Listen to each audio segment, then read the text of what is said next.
and you simply ask them to have a quick read of the ideas that are already on the brown paper.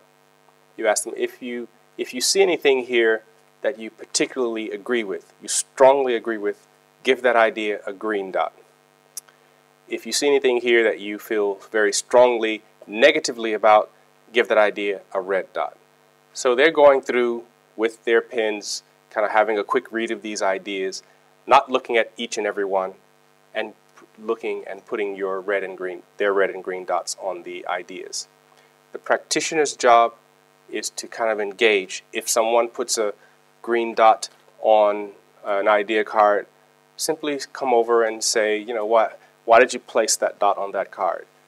You need to have a view, a deeper view of what's being placed on these cards. Not everyone will articulate their ideas in the same way. Not everyone will have the same reasons for placing a red dot or a green dot on a particular card. So your conversations essentially are little mini in-depth interviews to get at the heart of the matter. This process will go on over the 3 days for employees and for staff who are participating in the brown paper. For customers, there will either be an area or they might be standing around with the clipboard where the on-site expert has recruited that person to participate in the program. They come in, they simply get a questionnaire to fill out. As they fill out that questionnaire at the end of that process, you will ask, do you have a few more minutes? Do you mind participating in this brown paper? And if so, they run through the same process. Here's a red pen, green pen. They go through that exercise. Once they finish that, you're asking, do you have other ideas you might want to contribute? Is there anything here that sparks your attention? And again, the practitioner's role is to engage every participant in the brown paper to provide their ideas. One of the questions that comes up is, if you have a room full of people, let's say you have now 10 employees at the brown paper, you have 2 customers who are taking a survey, and you have 1 practitioner managing all of these people, and your on-site expert may be outside recruiting others to participate, other customers to participate. How do you manage all of this situation? Well, number one, once you get a bit comfortable, what you'll do is, people are coming into the room, you give them a very quick introduction to what we're trying to accomplish here. You run through the steps of the experience. So they're already listed on the brown paper, so you just simply point it out to them. Step 1 is this, step 2 is this, step 3 is this, and you're kind of explaining the program to them. After that, you give them the red pen, the green pen, and again, this is the group. You say, what I want you to do is have a quick read of the ideas. I want you to put a red dot on something that you feel very strongly negatively about, blue dot on something that you feel very strongly positively about. Key point, they do not have to put a dot on every single card. They only have to have a quick read. They don't have to read every single card. This is kind of at their leisure. They don't have to start at the beginning and go to the end. They can go anywhere on that brown paper and start looking at this exercise. So 8 people into the room doesn't mean they all have to crowd around step 1. They can spread out if they so desire and kind of take things as they're going along. The practitioner witnessing all of this sees that someone has placed a green dot somewhere on that brown paper, on one of those idea cards. If you happen to know that's a particularly controversial idea, you can then go over and ask the person, engage the conversation, why did you put that dot? And you kind of now moving back and forth. That person gives you that answer, great. You step back from the group, kind of looking. Someone else does something somewhere else. You jump in, have a quick conversation with that person, and so forth. So this is going on, and that practitioner basically is kind of active as the kind of host of the brown paper, moving around, having these little mini conversations as they go along. That's essentially the role of the practitioner.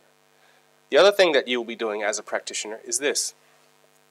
As you finish the brown paper exercise, or as you finish the red dot, green dot exercise, people will have certain ideas. You'll see that they will start to have little conversations amongst themselves. That is, the participants will be talking to themselves. This idea I don't like, that idea I love, I have another idea. And they may be looking for help as to how to phrase something. Some people will phrase the exact same idea in a negative way. Others will phrase it in a positive way. Your role isn't to try to get them to phrase it in any particular way. Your role is just to get them to put that idea on the idea card and then to glue stick that on the wall. Who does the glue sticking on the wall? It's great if they take that task on themselves. If you feel that that's kind of hampering them, preventing them from doing more because they don't want to do work, then you take that role yourself. So you ask them to write something down. As a matter of fact, if they are talking to you about an idea but are reluctant to actually write it down for them, and then glue that idea on the wall. So your role is to facilitate the ideas, to make sure that they actually get from the participants' heads to the brown paper. That is the role of the practitioner. The other thing that needs to be considered is the survey. So we've had a number of customers come through and take the survey. That survey has a variety of sections, as in which service do they use. It has a series of emotion questions that the customers are answering. What we're going to do is take those results, place those into an Excel spreadsheet, essentially, and that allows us to provide a profile of the emotional engagement that the customers have with the particular experience that we were looking at. So on that questionnaire, there are a series of questions, 20 questions around emotions. We're simply going to take the average answer for each of those emotions and then compare that for our profile analysis. That profile analysis does a couple of things for us. Number one, if we find, for example, on some positive emotion that the average is quite low. So let's say the emotion is happiness. And let's say that the average for that emotion is really quite low. We might know that when we're looking at our ideas, which ones do we think would help improve this particular emotion? On the converse, if we see a negative emotion that's quite high, we might then want to look at the ideas on the analysis sheets, which ones would reduce this negative emotion the most.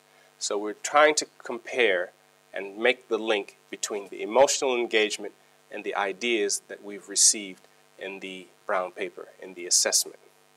So at the end of this 2 or 3 days, we now have a brown paper full of ideas on these idea cards. We need some way for the British Council to condense, collate those into a way that's useful for the British Council. We do this in a couple of ways. We've already designed what we are calling analysis sheets. So essentially each idea on the brown paper, each unique idea on the brown paper will go onto one of these sheets, which essentially is a PowerPoint slide. And you'll see an example of those here.